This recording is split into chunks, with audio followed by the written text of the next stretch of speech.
Live. All Hey right. guys, Hi. and thank you for coming to another author chat. I am Jessica, your host, and today we are with Catherine. Catherine, is it Stein? Fine. Yeah. Woo! Love it You got when it I right. get people right. And she is the author of quite a few books, actually. Yep. And the one that we reviewed is Witch of the Wild Beast, which was really interesting. Or that prologue to that book was just wow, man. It like packs all the punches, and then you find out how she ended up in prison, and it's just like wow. I was talking about your prologue on my last show, and everybody was just like, that is just boom. Yeah, it kind of That was boomed me really into good. yeah. The way she gets into the prison was like my favorite murder. My favorite like killing of a character when that can I blow the I mean, I can give a little bit of a spoiler, right? It's only at the end of the second chapter. Well, Right. anyway, okay, maybe I shouldn't. Like the best way for an evil guy to get killed happens at the right before she gets put in prison and called a witch. So, yeah. So we always start out with something to do with her pet bird. That's all I'll say right now. It was so good. Well, as usual, guys, if you are watching this, you can ask comments in the comments below, or you can tweet them out, and I will find them. Just make sure to tag me. Catherine is actually going to be offering up an ebook. Are you doing? How many winners will there be? Just one, or? Well, it depends on how many comments. Okay. So yeah, you have to go on my IG KITSY84557. Follow me, and all you have to do is say either why you love witches, or which kind of witch you like better, an animal mage witch in this book, or in my other witch book, a sea witch. Witch of the Cards is descended from a sea witch dynasty, and she doesn't really know it. So if you want badass, undersea action, that's your girl. So yeah, just make a comment. That's all. Pretty easy, and then I'll pick a winner and send an ebook out. And that link is in the description of the video, so you guys can find it. Yes, it's my latest post, which is Crossroads Reviews, author chat. So comment on that. And maybe say how fabulous Crossroad Reviews is while you're at it. Well, thank you. I love your covers. I was making up the post for today, and it's like, oh my goodness, I love your covers. They're so gorgeous, especially the Witch of the Cards. Yeah, it's pretty amazing. It's the wonderful Regina Wamba, who is the queen of the indie world as far as book covers and photography. And I mean, there are tons of really, really talented cover artists in this world, but she's done all my witch books, and I'm brainstorming another one. The third, it's not a trilogy in the sense that they have the same characters, but it's a trilogy in the theme of witches, which in my book are not satanic witches. They're like misunderstood wise women, of some sort, like super talented, like supernaturally talented, but just really amazing people. So yeah, they're not bad people. The villains are the bad people, not them. Right. So we always start the show. Tell us a little bit about you and your journey to being a published author. Okay. Well, it's long and tangled and twisty. The short of it is that I'm a hybrid author.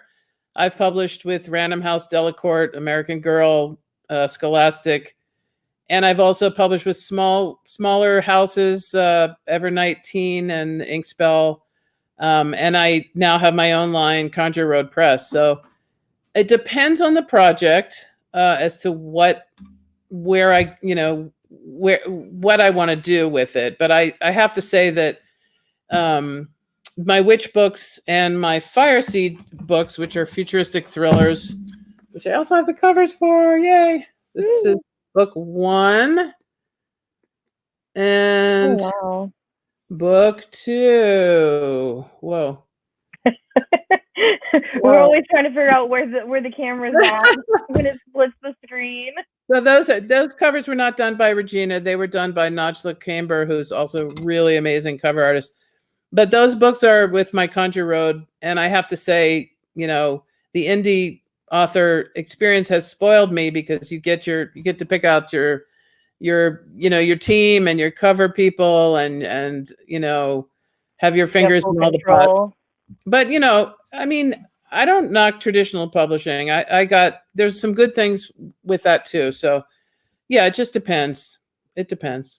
But yeah, I've heard from other authors that have done both the indie publishing as well as traditional publishing, and it's like, well, for stories that I want full control over, I'll just publish those myself, and stuff that, well, I kind of really don't want to deal with all the editing and all of the marketing and all this. We'll just let the publisher do that stuff then.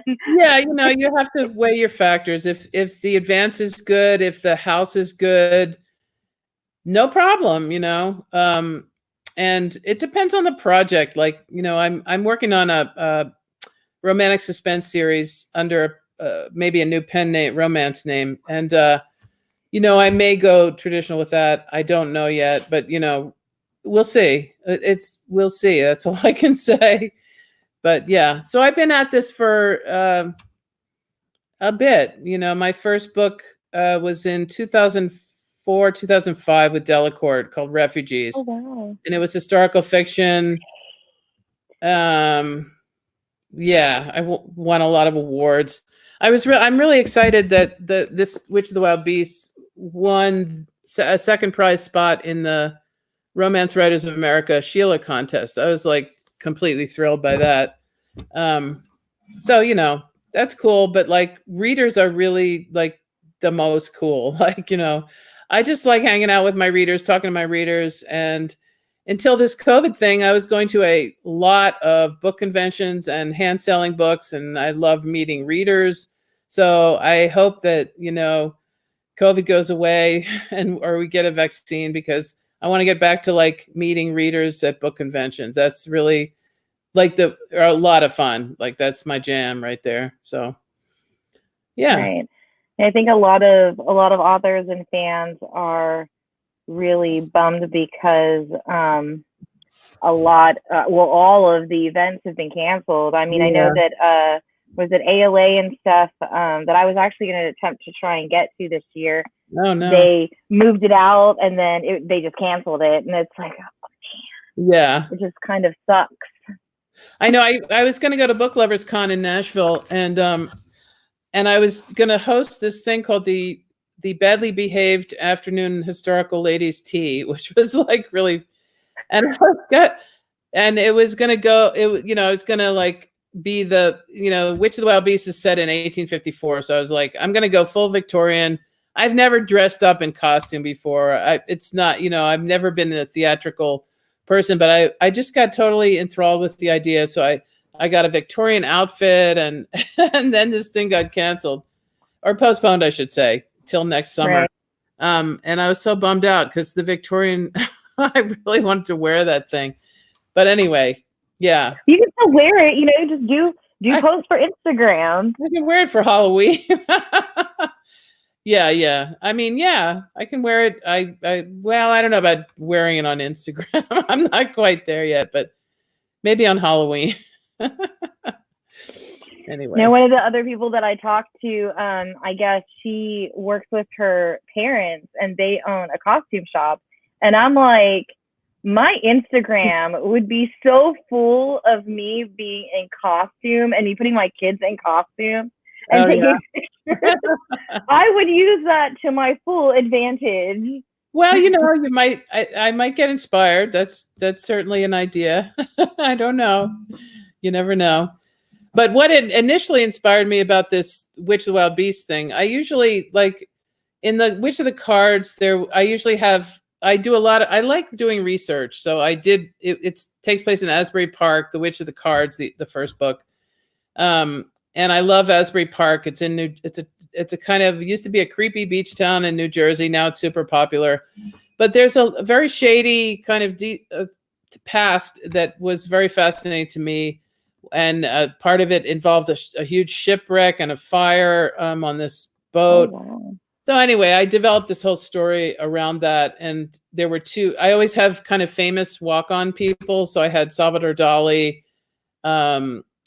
being on this cruise with my hero, and who else was on there? Bela Lugosi. There was like a celebrity cruise type thing. This was during Prohibition, so the people could drink on this cruise. So they all these celebrities went there, and my dad was really bummed out because he had lady trouble, and like Salvador Dali cheered him up. So anyway, so my next book was inspired by like the Eastern State Penitentiary. I grew up in Philadelphia, and the Eastern State Penitentiary it doesn't have prisoners anymore, but they have a huge Halloween party there, like a fun house there every Halloween, and it's notorious. It's just a very famous prison that you can tour, but there's no prisoners in it. Like Al Capone was a prisoner there, and oh wow, yeah. So I went there for like a funhouse Halloween scare thing, and they have all the rooms the same, and they had the surgical room still with all these really creepy Victorian like tools and the surgical table. And the whole story came to me like from looking at that room, like how creepy was that? How would it be for a woman who was accused of witchcraft to be stuck in this prison? And I had this whole idea of like medical mischief, with bad doctors. Because also I was kind of interested in like, I have relatives that were doctors in old Philadelphia, and like, I just really wanted to do research on the whole medical field there. And also, I don't know if you've ever heard Thomas Mutter. He's like a famous, he was a very famous early plastic surgeon, and he was a real colorful character. He used to like dress in these real fancy outfits, and his horse bridles would be the same color as his suits, and he he's really like a fun character. So I had to put him in the novel, of course, and then I put don't leave anybody behind. no, he had to be in there. There's a museum which is in Philly called the Moochers Museum, which is a really famous museum with just really strange medical specimens. Like he collected all these medical specimens. Anyway, so that was in there. Well, not the museum, but him. And then Charles Dickens actually toured. He was like a prison reformer, and he toured that prison. And they used to believe that criminals could be reformed by being in solitary confinement. So it was actually a state-of-the-art prison. It had like the first flush toilets, and it had like electrical lights, and yeah. So, but everyone was in the cell by themselves. So Charles Dickens toured it. I think it was 1842 or something, and wrote this scathing treatise, like how cruel solitary confinement was, and how basically it drove the prisoners crazy. And so he makes an entrance into he visits the prison in the novel. So those are my two famous people that I always have to put a couple of them in there. That's so cool. So you seem to be a very versatile author. What has been your favorite topic to write about?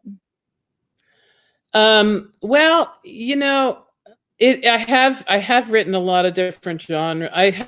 It seems to be like, Joan Didion said, like I knew what I wasn't, but I didn't exactly know always what I was. So it has been kind of a process of elimination. Like I wrote, middle grade for American Girl, and which was fun. I wrote about the dark side of greyhound racing. Wow. In book number 12 of Wild at Heart, which was supposedly written by Laurie Hulse Anderson. And Refugees was about Afghanistan and America right after 9/11. So that certainly wasn't anything about supernatural. That was like just hardcore, fiction. Right.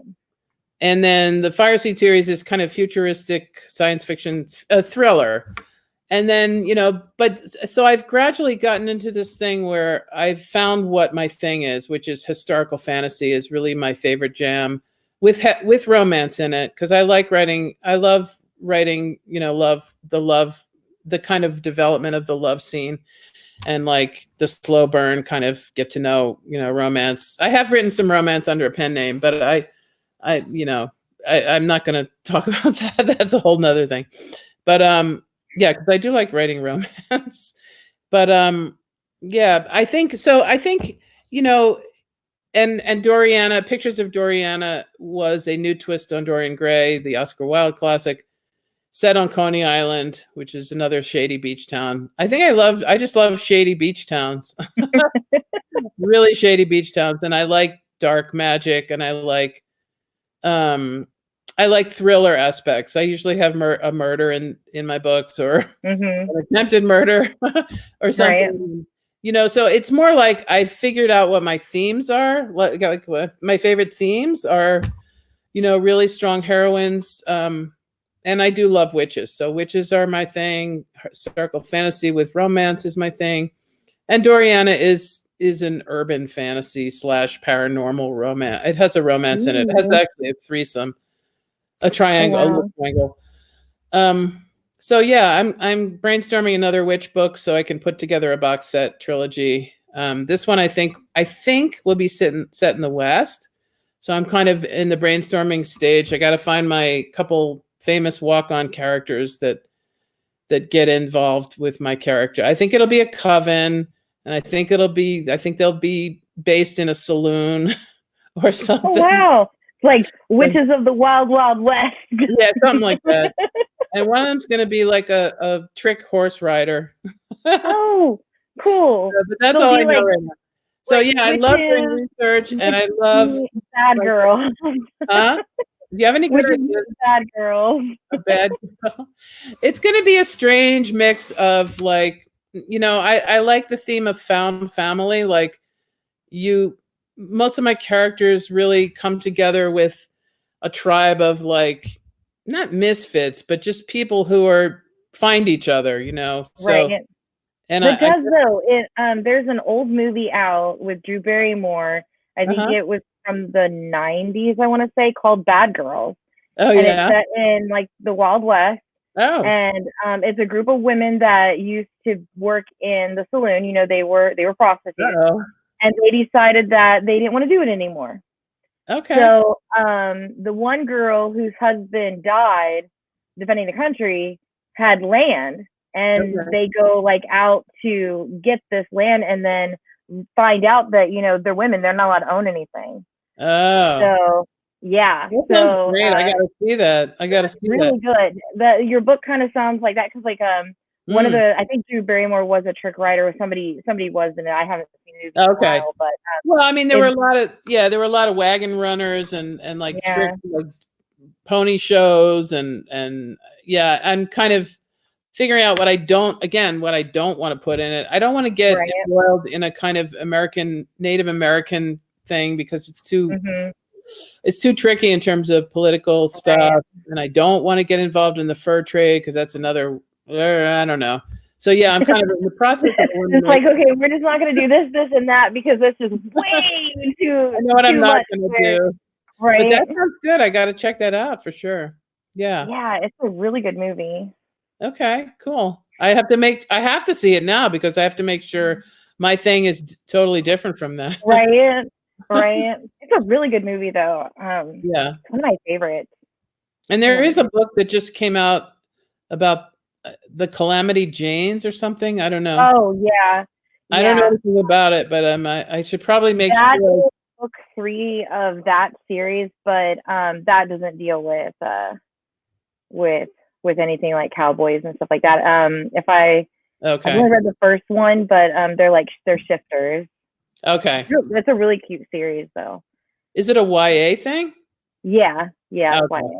Because I'm not writing YA. I mean, I've written a lot of YA, and I love YA, but these witch books are not YA.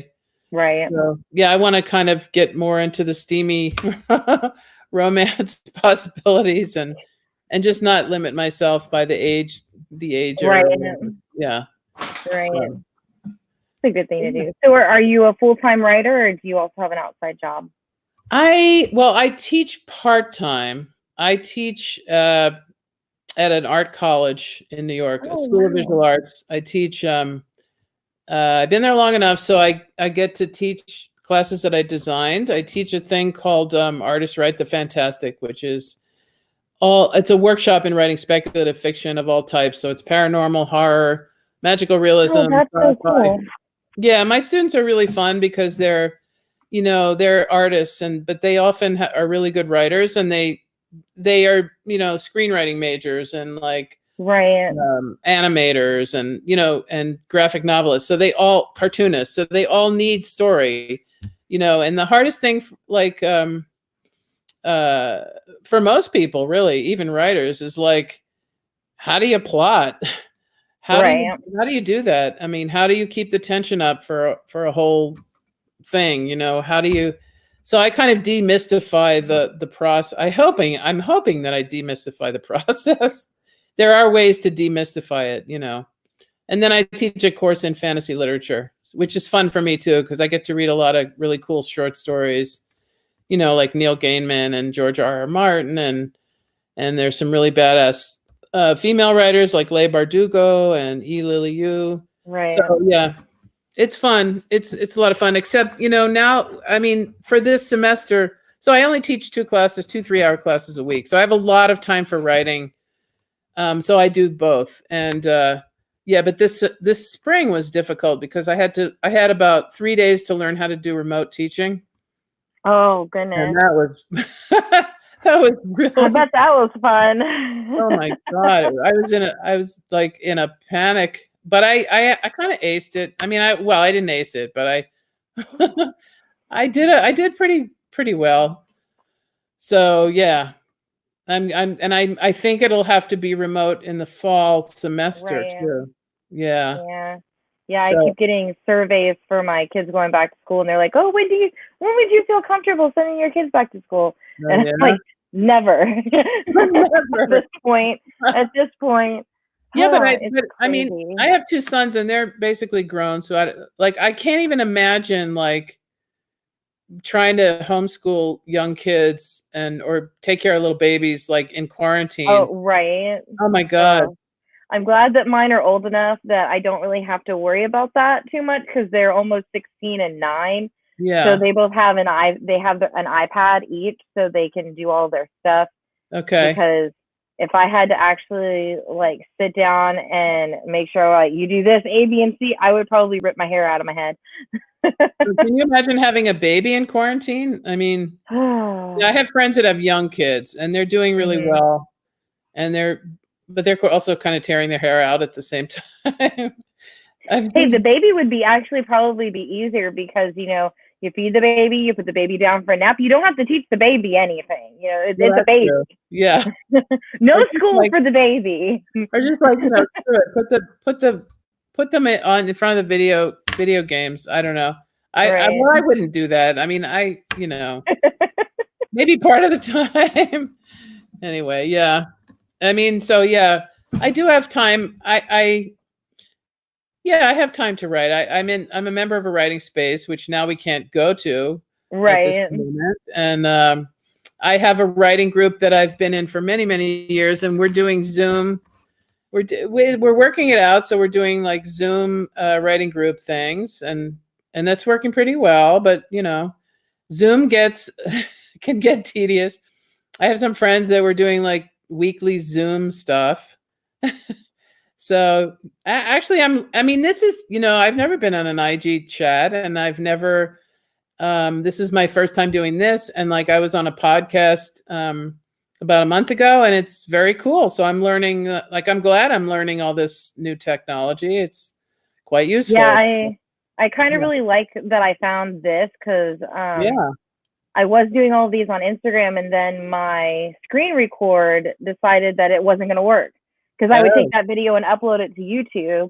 Right. And I found StreamYard, which is what we're using, and this just automatically video tapes live to YouTube, so I don't have to do anything. It's so simple. It's great. I mean, I watched a bunch of a few of your YouTube things, and I subscribe to your channel now. And people, you should all subscribe to her channel, by the way. It's fabulous. Yeah, so it looks like a lot of fun. meeting all these people It remotely. is. It's so much fun. Because people, when I ask them like to come on the show and stuff, they're like, oh well, I'm not really comfortable coming on. I'm like, this is more. I mean, it's live and people can Yeah, ask questions, but it's more of we're just having a chat basically. right. It's very laid back. You don't have to, if you don't want to go put on a full fledged makeup and you want to do it in your pajamas, that is your right to do so. Yeah. Yeah, it's good. It's good. Yeah. It's fun. See, we So, had a post here that says, so much respect for our teachers. aw. The ever Yeah, amazing Allie, who watches all the shows. oh, well, thank you. Yeah, I know teaching is really, I love teaching. I mean, I don't have to, I really probably don't have to, but I really love my students, and I love, just, I don't know, getting them excited about stories, and, it's, it's teacher. I mean, after this COVID-19, dystopia becomes a thing of the past. Right. I think, all the frontline workers and the teachers and the people that work in nursing homes and all those people really ought to get a big pay hike. Right. We work so hard, teachers work so hard.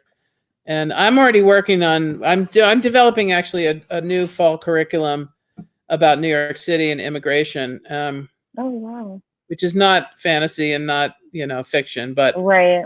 It's, yeah. I mean, a lot of my students are immigrants, and so, yeah, the story is just an endlessly fascinating story. So I'm trying to make each chapter, each sort of class, like I'm going to design it like a chapter in a book, or a headline in a newspaper, just to make it like really catchy, like, Harlem Renaissance and like New York Tough and Chinese immigrants, or, New Amsterdam, Peter Stuyvesant, walks around on a peg leg or something. I don't know. Anything to like, make people like wake up and like, right. Yeah. That'd be a cool cover though, to put like, like a newspaper printing as the cover. Oh yeah. That would be really cool. That's a good idea. Yeah, that is a good idea. That sounds really cool. So what have you been reading lately? What have I been reading lately? God, I've been obsessively scrolling through my Twitter in the middle of the night, which is really bad. Oh my goodness, so many people have stated that like they'll wake up in the middle of the night and they can't get back to sleep, so they'll just sit there and scroll through social media until they pass back out. It's bad. Yeah, I think it's part of the pandemic thing. I mean, because normally I read a lot. I have so many things on my Kindle, it's ridiculous. And I'm actually, the only thing that I'm reading a little bit of is Chekhov, which sounds it sounds very pithy, but like it's, I'm reading The Step, it's sort of novella, short story, long story, just because it's so, Chekhov is like the writer's writer. So it's like the go-to writer for like how to put together just an incredible sentence that's very simple, but it's like so well done. And it's just like, it's like a breath of, it's like going into a meadow after it rains and the sun's coming out. It's like, it's the perfect antidote for dystopian hellscapes. Oh, wow.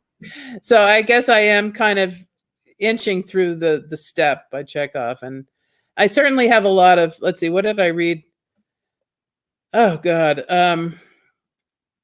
Diane Chambly Carpenter, The Devil's, I can't remember what it is. Devil. I mean, I've read a lot of good historical fantasy, and I pile through that normally.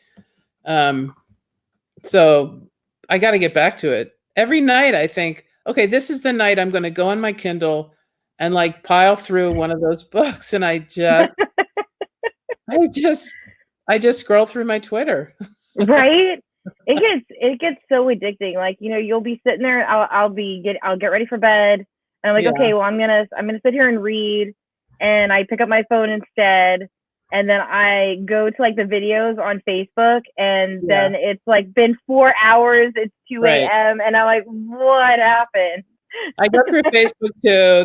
There's a woman, I don't even know where It's she so is. addicting. In Australia. I think she has donkeys, and one of them had a little baby donkey. She wasn't even aware it was pregnant. She posts these little baby donkey videos all the time, and I love them. And then some other writer guy like just got a baby, a puppy, basset hound, and he posts multiple times a day. So I'm like obsessing over that. My children just walked in. I'm like, yeah, okay. Well, we're just talking about like puppies on videos.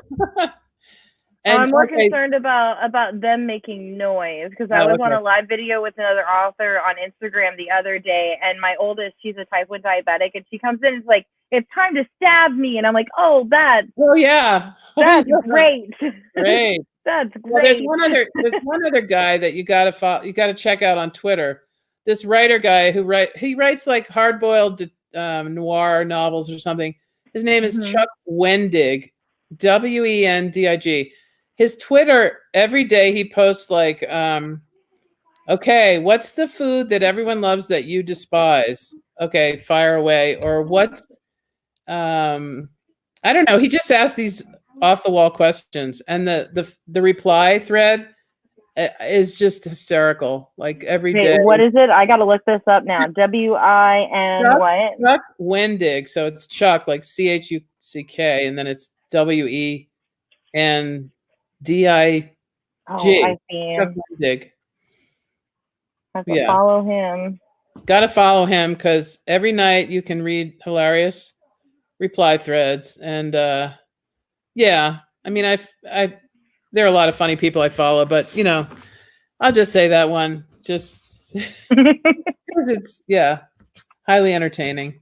Well, I will definitely. I need to check out the other book, the Witch of the Cards. The Witch of the Cards. I'll hold them up one more time. That one looks really good. I love that cover. It's so pretty. Yeah, I mean, Regina and I worked together. Like, I was at a conference for this one, and we sat in the lounge, and she did this Photoshop magic on it. Oh, wow. While we were sitting there in the lounge. She's like, okay, you want a bird there? Like, what color bird? She just moved the bird, like did all this. She's just amazing. So you can see like the scroll work, the purple scroll work, and then this one has the purple scroll work. I mean, sorry, it's green scroll work. So the last witch book, I don't know what it's about, but I know it's going to have golden scroll work. That's all I know. Ooh, party. Well, guys, make sure to check out Catherine's books wherever they are sold. Thank you. I know they're on. You can check out the Witch of the Beast.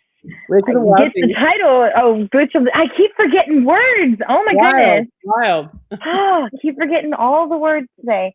You guys can check out that book at the link in the description. And thank you so much for coming on the show. Thank you. This was really fun. Awesome. And I hope to have you back later for one of your other titles. Maybe when the third book gets written. Yeah, there you go. You like the whole trilogy. Thank you so much for coming on. Thank you. Thanks. Bye, guys. We'll be back on Monday.